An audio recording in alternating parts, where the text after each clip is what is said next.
কি পৰিস্থিতিত পৰি আপুনি আপোনাৰ মগজুলৈ আহিছিল যে স্বাধীন অসমৰ চিন্তাটো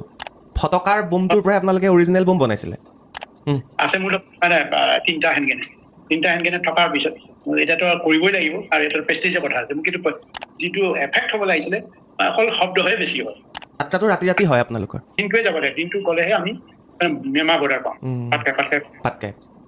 থাকো আনত বহি দিছোঁ এই প্ৰথম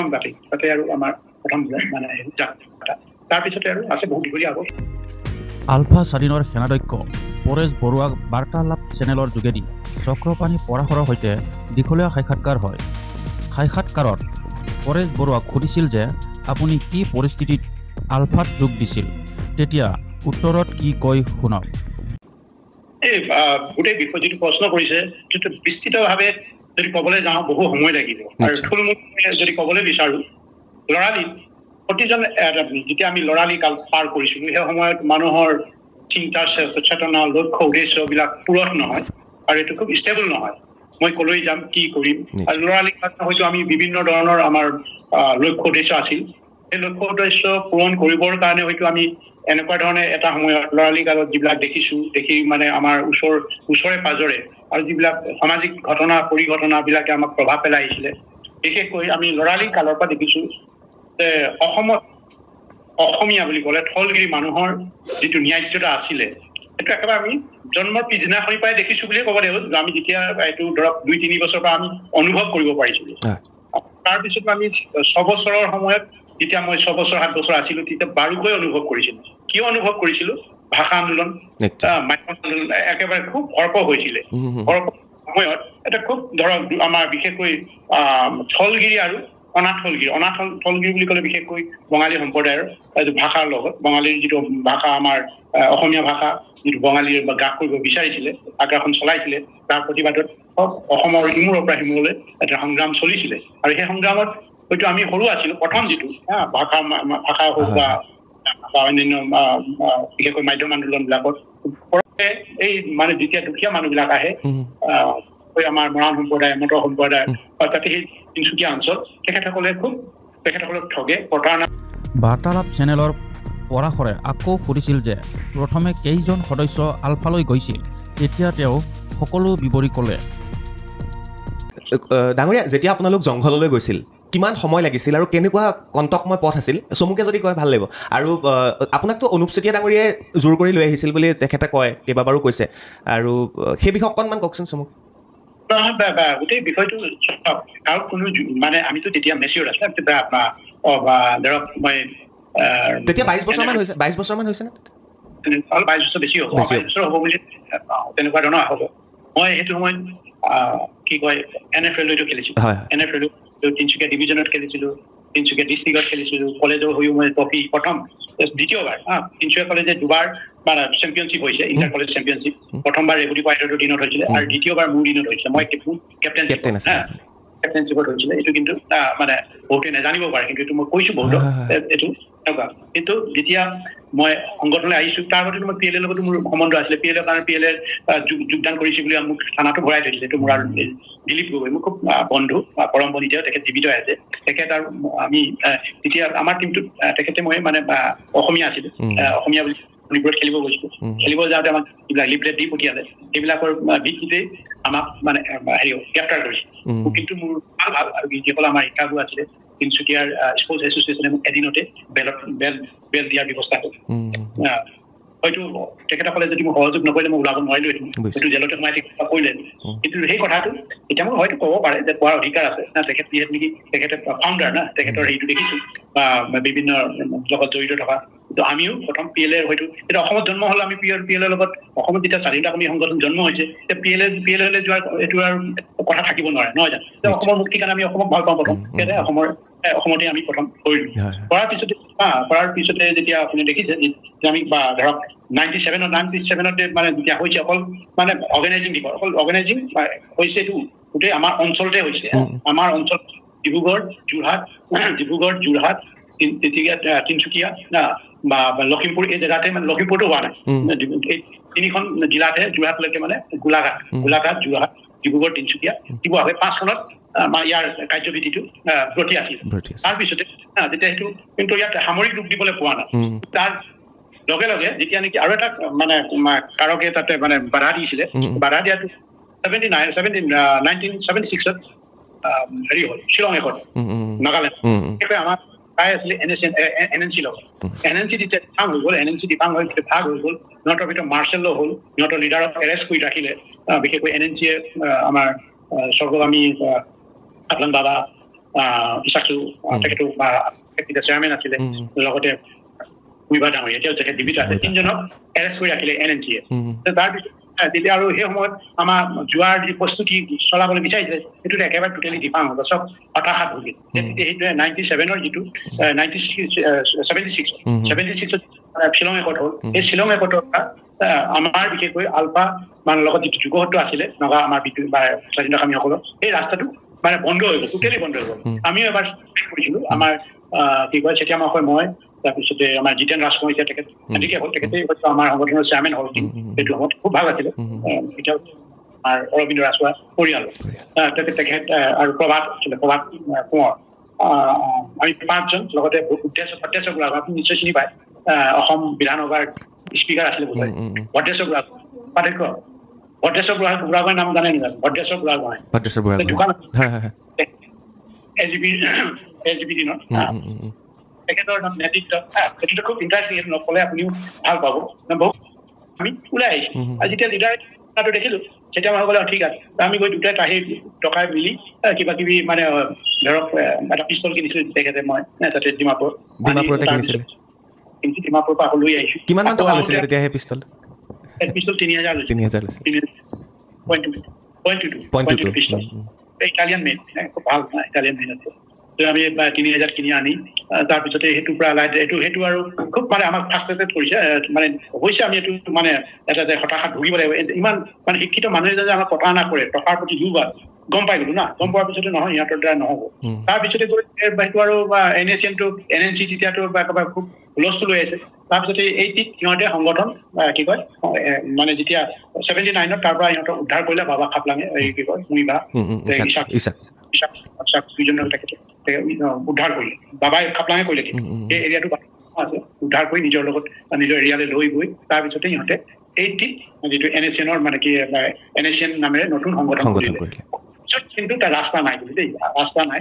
খুব ৰাস্তা বিচাৰি পোৱা নাই তেতিয়া দুভাগ হৈ গ'ল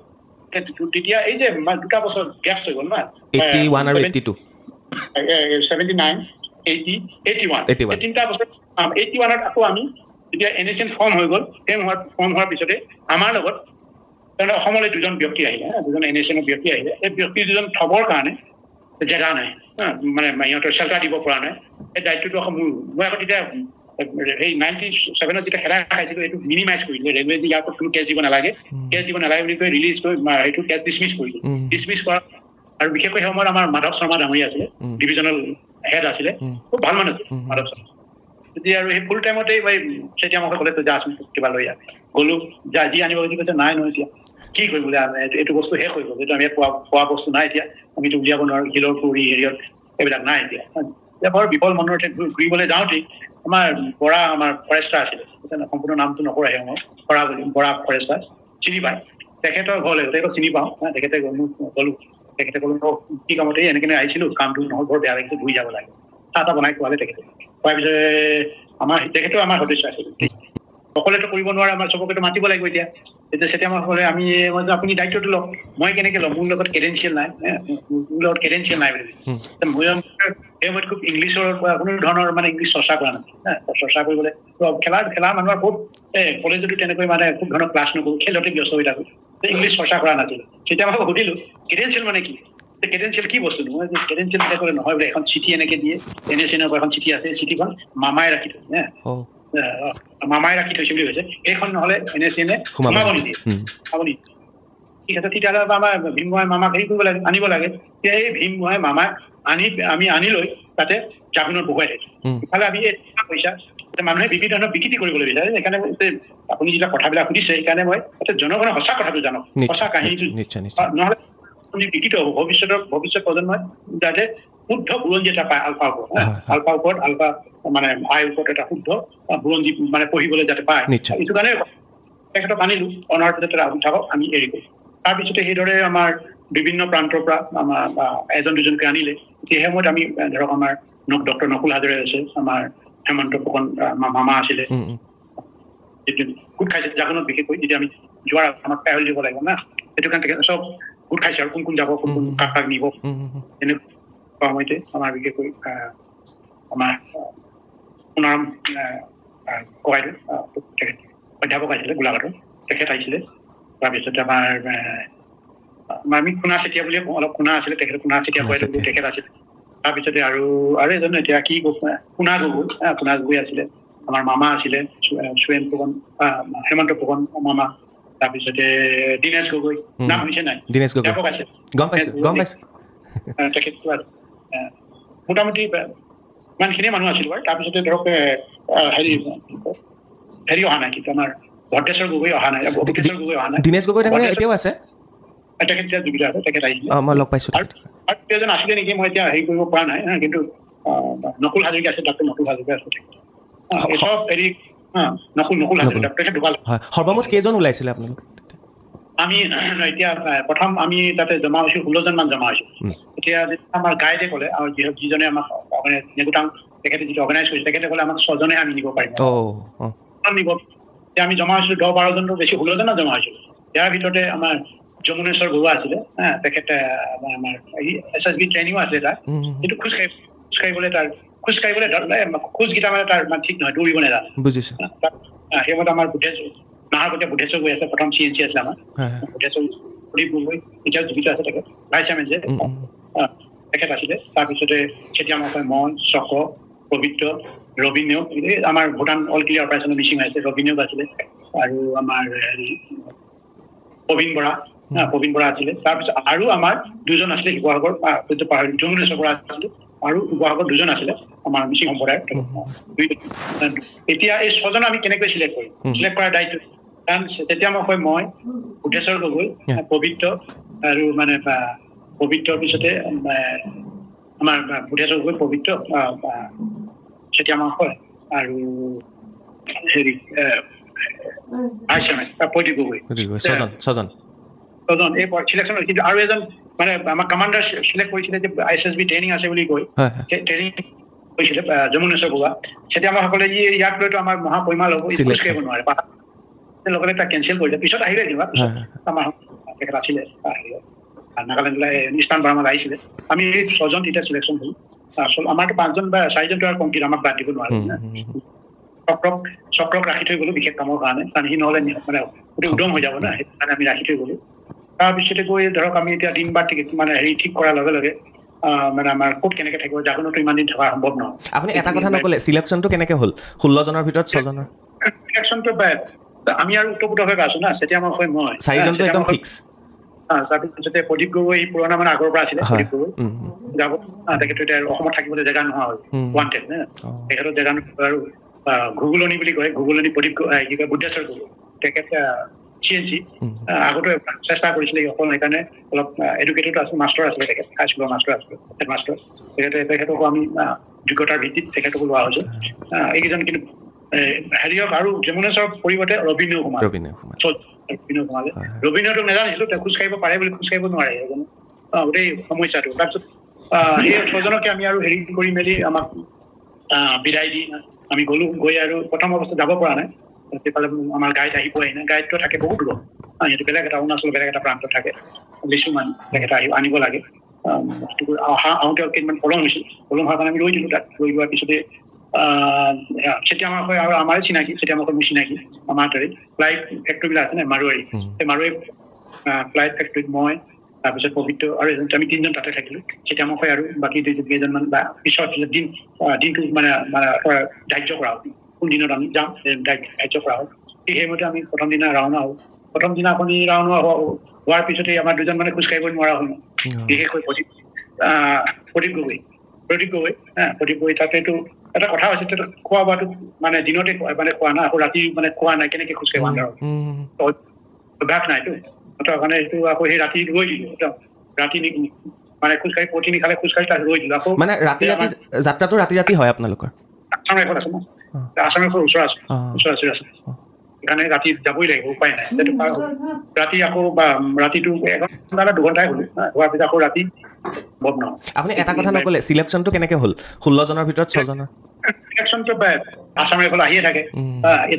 এইটো কি হ'ব যে পেলাই দিব লাগে এজনৰ কাৰণে 5 জন মৰিব নোৱাৰো এজনৰ কাৰণে 5 জন মৰিব নোৱাৰো তেতিয়া যদি নহয় সেইটো কথা মানে প্ৰদীপ গগৈ তাতে এইটো এটা কথা হৈছে খোৱা বোৱাটো মানে দিনতে মানে খোৱা না আকৌ ৰাতি মানে খোৱা নাই কেনেকে খোজকাঢ়ি বান্ধৰ অভ্যাস নাইতো কাৰণে এইটো আকৌ সেই ৰাতি ৰৈ দিলোঁ ৰাতি মানে খোজকাঢ়ি পঠিনি খালে খোজকাঢ়ি তাত ৰৈ দিলোঁ আকৌ মানে যাত্ৰাটো ৰাতি হয় আপোনালোকৰ আছাম ৰাইফল আছে ন আছাম ৰাইফল ওচৰ আছে সেইকাৰণে ৰাতি যাবই লাগিব উপায় নাই সেইটো পাৰ হ'ল ৰাতি আকৌ ৰাতিটো 1 ঘণ্টা বা 2 ঘণ্টাই হ'ল হোৱাৰ পিছত আকৌ ৰাতি 4 বজাতে উঠিলোঁ তাতে মানে সিহঁতি ৰাতিটো পুৰা দিনটোৱে যাব লাগে দিনটো গ'লেহে আমি মেমা বৰ্ডাৰ পাওঁ পাতকে তাৰপিছতে ধৰক এতিয়া ৰাতিপুৱাতে একো খোৱা নাই ভাত ৰন্ধাও নাই বাচন বৰ্তন নাই এক্সপিৰিয়েঞ্চ নাই না চাওক গাড়ীতে খোৱা বুলি ক'তনো গাড়ীতে খোৱা সিটানি সিহঁতৰ অভ্যাস আছে দিনটো হ'লেও খোজকাঢ়িব পাৰে মইতো পাৰোঁ মোৰতো ষ্টেমিনা আছে ফুটবল প্লেয়াৰ কাৰণে বাকী ইজনৰ কাৰো নাইতো চব পবিত্ৰ পাৰে পবিত্ৰ ভাল আছিলে পবিত্ৰ সি ভাল মাৰ্চেল আৰ্ট জানিছিলে অৰ্থাৎ মানে 5 ঘণ্টামান যোৱাৰ পিছত আমাৰ VC মহাশয় প্ৰদীপ গগৈ তেখেত পৰি দিলে ষ্টেমিনা নাইতো পৰি দিলে উঠিব নোৱাৰে মুখে ফেন বাঢ়ি হৈছে কি হ'ব আমাৰ চেতিয়া মহাশয় আৰু VC চেতিয়া মহাশয় আৰু ভগুলনীয়ে কৈছে ইফালেতো আছাম ৰাইফল আহিয়ে থাকে এইটো কি হ'ব যে পেলাই দিব লাগে এজনৰ কাৰণে 5 জন মৰিব নোৱাৰো এজনৰ কাৰণে 5 জন মৰিব নোৱাৰো তেতিয়া যদি নহয় সেইটো কথা মানে তেতিয়া মই এই আমাৰ বেগত চাউল আছে না চাউলটো মই ভাঙিবলৈ নাইতো মুখত মই দাঁতেৰে গ্ৰাইণ্ড কৰি মানে তাকে মুখত সোমাই দিছোঁ মানে হেৰি প্ৰদীপ গগৈ VC তেখেতৰ মুখখন দাঁত খুলি লৈ মুখত সোমাই দিলোঁ মই মানে চুবাই যে মুখৰ পৰা উলিয়াই তেখেতৰ মুখত সোমাই দিওঁ তেখেতেও নেজানে বচাব লাগিব না তেখেতে আনি অলপ খাই মানে 1 ঘণ্টামান হেৰি কৰিব পাৰে এমুঠিমান চাউল এবাৰ হেৰি কৰি আকৌ পাতত ৰাখি লওঁ না পাতত হেৰি কৰি মানে পাতখন ৰাখি আকৌ মুখত বাকীখিনি চাউল পাতত থৈ আকৌ তেখেতৰ মুখত সোমাই তেনেকৈ 3বাৰ কৰাৰ পিছত আনিব পাৰি আৰু ৰাতি ধৰক আমি 6টামান বজাত বৰ্ডাৰ ওচৰত ঘৰ এটা পালোঁ ঘৰ এটা পাই তাতে মানে আমি বিচাৰিব চুঙাত ভাত কিবা কিবি বনাই তাতে বা খেতি কৰা ঘৰ তাতে চৌটো থাকে তাতে গৈ কিবা মেটেঙা থাকে আমিতো তেনেকুৱা খোৱা অভ্যাস নাছিলে তেনেকৈ বনাই খোৱাৰ পিছত গোটেই আমাৰ 6 জনৰ কেৱল মাত্ৰ গাইড 2জনৰ গলা মানে ডিঙি বহি যোৱা নাই কথা ক'ব পৰা অৱস্থাত আছে আমাৰ আটাইকেইজনৰ কথা মাত নোলায় যে মেটেঙা পাত কিবা খাই তেনেকুৱা এটা অৱস্থা হ'ল তাৰ পৰৱৰ্তী নেক্সট দিনা আমি গৈ প্ৰথম বহি দিছোঁ ঠাকুৱানত বহি দিছোঁ বাৰ্মা এই প্ৰথম তাতে আৰু আমাৰ প্ৰথম মানে যাত্ৰা তাৰপিছতে আৰু আছে বহুত দীঘলীয়া হ'ব সেইখিনি থাকক